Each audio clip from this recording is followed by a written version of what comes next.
Thank you so much, Iman. We'll start here. So the Spar Proteas secured one of the national team's best series victories in decades, coasting to a 65-50 win over England at the Ellis Park Arena this past Sunday, earning a 2-1 win in the Spar Challenge Series against the English Roses. Now, while the Proteas have triumphed in matches against higher-ranked teams in recent years, they were unable to build on the momentum of winning multiple games against high-ranked opposition. But this seems to have changed in a year where the team is expected to compete in the upcoming Commonwealth Games as well as World Cup qualifiers later on this year. So to speak to us about the success of the team this past weekend is Coach Jenny van Dijk in studio with us this morning. Coach, a very good morning to you and thank you so much for your time this morning on the AM report. Congratulations on that win. Thank you very much. Yeah, no, it was such a fantastic day for us on that court, and it's just fantastic to see that the players are coming through so brilliantly, and what a great team effort. Absolutely, a great team effort, particularly, of course, in that final game. I don't think I've ever seen the Proteas women's team play so well. They fought for every ball, Jenny. They were quite fluid in their execution. There were moments when I didn't see a dip in performance. What do you then attribute that to? Because prior to Saturday's game was a disaster. There's been questions about whether the Proteas women's side can give a 60-minute performance against a top team in England. Well, I think the first thing was we started our second international season with Australia and New Zealand. We knew that we had to play. We had a lot of discussions about our process in beating number 3 and 4, and that is to play number 1 and 2 regularly. The more we play against the best in the world, the better we'll become at playing against the rest as well. So that was brutal and that was tough, but it also taught us quite a lot. You know, we had a big sitting before the time saying, what will it take for us to become a world-class team, a team that can perform on a world stage and really deliver.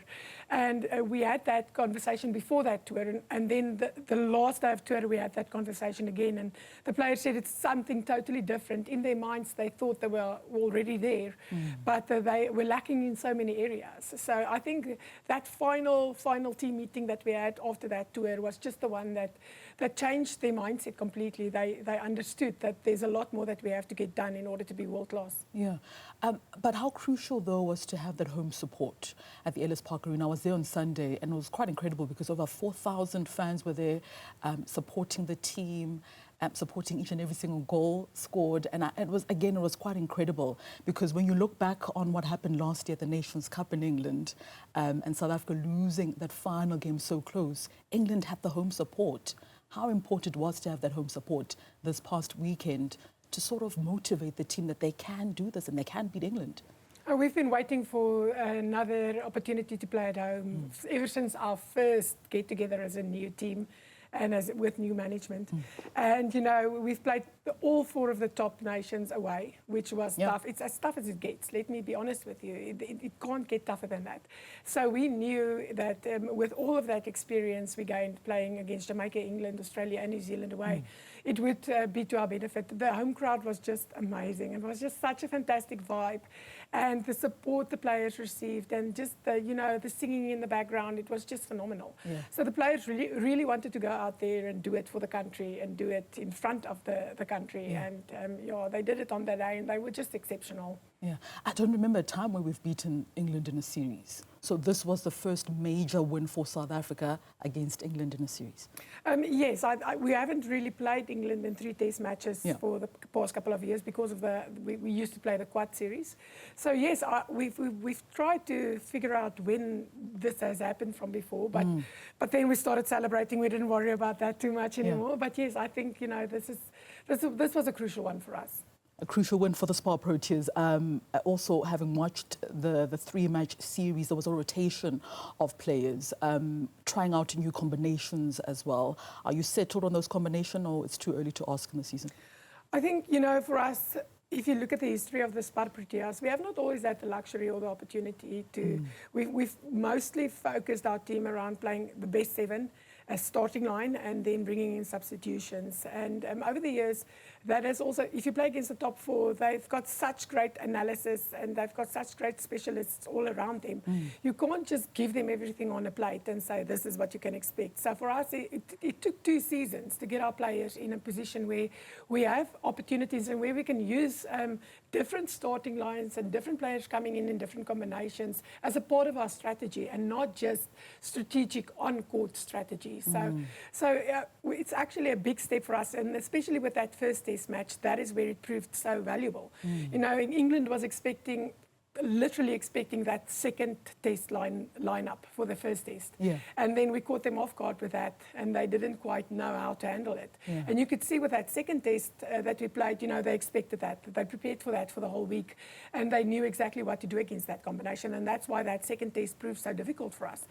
But that's also where we wanted to introduce a few other combinations, and that's why we decided to start with a more experienced team there. Yeah, it's a busy year. The Commonwealth Games are coming up 5 months from now in Glasgow, Scotland. I can imagine maybe in the next coming days you'll have a conversation with your assistant Zanele Mdodana about where the improvements now have to be made in the build-up to the Commonwealth Games. Where do you think you can improve now as a team collectively? Well, first up, I think our conditioning and fitness. After we returned from Australia and New Zealand, we've changed our entire conditioning program because of the physicality, and you could see it in those England games as well. Physically strong, really fit. Look like almost some of those players look like rugby players, you know.